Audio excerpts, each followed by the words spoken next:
పక్కన చంద్రబాబు ఏమంటాడు, జగన్మోహన్ రెడ్డికి తీవ్ర వ్యతిరేకత ఉందంట. సరే నువ్వు వచ్చేరా బాబు అంటే ఇటు చూస్తాడు దత్తపుత్రుడు ఉన్నాడు లేడని. సరే ఆయన ఉంది నేను వస్తా పదమంటే మళ్ళీ ఇటు చూసుకుంటాడు దత్తపుత్రుడు ఉన్నాడు లేడని. సరే ఈయన కూడా ఉన్నాడు పదమని చెప్తే ఇంటికాడ పడుకుని ఢిల్లీ వెళ్ళి వచ్చాడు. ఎందుకంటే బీజేపీ వదినమ్మ కావాలి, కాంగ్రెస్లో గారు బీజేపీ వదినమ్మ ముందు ఉండాలి. సరే ఆవిడ కూడా వచ్చినా కూడా మళ్ళీ మన కాంగ్రెస్ చెల్లెమ్మ వచ్చింది ఇప్పుడు కొత్తగా. ఆ కాంగ్రెస్ చెల్లెమ్మ దత్తపుత్రుడు ఉత్తపుత్రుడు బీజేపీ వదినమ్మ వీళ్ళందరినీ కలుపుకొని జగన్మోహన్ రెడ్డి గారి మీద యుద్ధానికి రావడానికి రెడీ అయ్యాడు. ఒకటి జగన్మోహన్ రెడ్డి గారు సిద్ధమని సభలు పెడుతున్నాడు, చూసారా? సూపర్ సక్సెస్, లక్షల మంది జనం వస్తున్నారు. మనం ఎక్కడన్నా సిద్ధమని పెడితే పక్కన సిద్ధమే అని ఒకడు పెడతాడు వినాయకుడు. సిద్ధం అంటే సిద్ధమే. ఈ సిద్ధం అంటే ఏంటి? నేను గుడివాడలో చూసాను సిద్ధం అని, పక్కన పవన్ కళ్యాణ్ గారి బొమ్మే సిద్ధమే అని పెట్టారు. సిద్ధం అంటే జగన్మోహన్ రెడ్డి గారు క్యాండిడేట్ని పెట్టి పోటీ పెట్టి ఆయన సిద్ధం అన్నాడు. మరి ఆయన ఏంటి ఫ్లెక్సీ పెడతాడా, క్యాండిడేట్ని పెట్టడా? సిద్ధం అంటే ఏంటి? నా మీద అభ్యర్థిని పెట్టాలి జనసేన నుంచి పెట్టి నేను సిద్ధమే అంటే సిద్ధం కాబోలు అని చెప్పి మనం అనుకుంటాం. సిద్ధమే అంటే ఫ్లెక్సీ పక్కన ఫ్లెక్సీ పెడితే సిద్ధమనే. 175 కాన్స్టిట్యున్సీల్లో జగన్మోహన్ రెడ్డి గారు సిద్ధం, అభ్యర్థులను పెట్టుకుని సిద్ధంగా ఉన్నాడు.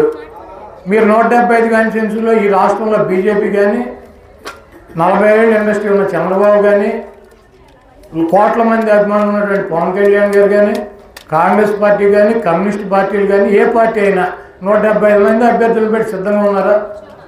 లేరు. మరి ఎందుకు ఈ పనికి మన సిద్ధం ఫ్లెక్సీ పక్షం ఫ్లెక్సీనా సిద్ధం అంటే? కాబట్టి వాళ్ళు భయంతో వాళ్ళు ఉన్నారు. వాళ్ళకి కొన్ని సెక్షన్స్ ఇప్పుడు ఇక్కడికి వస్తే మీ అందరినీ చూస్తే మేము గెలిచిపోయినట్టు కనపడుతుంది. మాకు ఊళ్ళోకి వెళ్ళినాక మా పెద్ద పెద్ద వాళ్ళు ఉంటారు, వారిని పెద్ద మనిషిని కద్దరు ప్యాంటు కద్దరు షర్ట్ వేసుకుని వాళ్ళ దగ్గరికి వెళ్తే భయం వేస్తుంది. వాళ్ళ మాటలు వింటే అభివృద్ధి లేదండి. ఏంట్రా బాబు అభివృద్ధి లేదంటే వాళ్ళు చెప్పేది కూడా ఇదే రోడ్లు.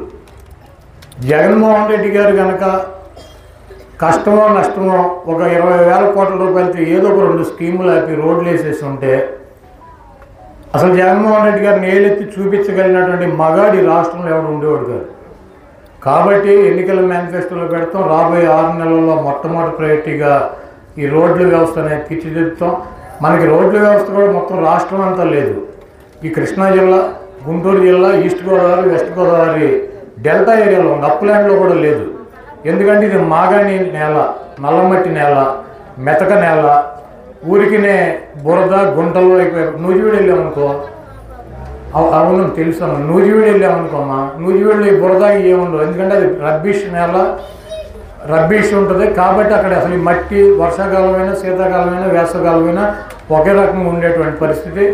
ఈ ప్రాంతానికి గతంలో ఖర్చు పెట్టినటువంటి డబ్బు కన్నా ఎక్కువే ఖర్చు పెట్టినప్పటికి కూడా ఈ ప్రాంతంలో నల్లమట్టి అవడం వలన అధిక వానలు 5 సంవత్సరాలు పట్టడం వలన రోడ్లే కొంచెం దెబ్బతిని వాటిని 100% పూర్తి చేస్తామని చెప్పి తెలియజేస్తూ మీ అందరికీ ఇంత మంది వచ్చి మమ్మల్ని ఆశీర్వదించినందుకు మీ అందరికీ మరొకసారి నా హృదయపూర్వక నమస్కారాలు తెలియజేస్తూ సెలవు తీసుకుంటాను.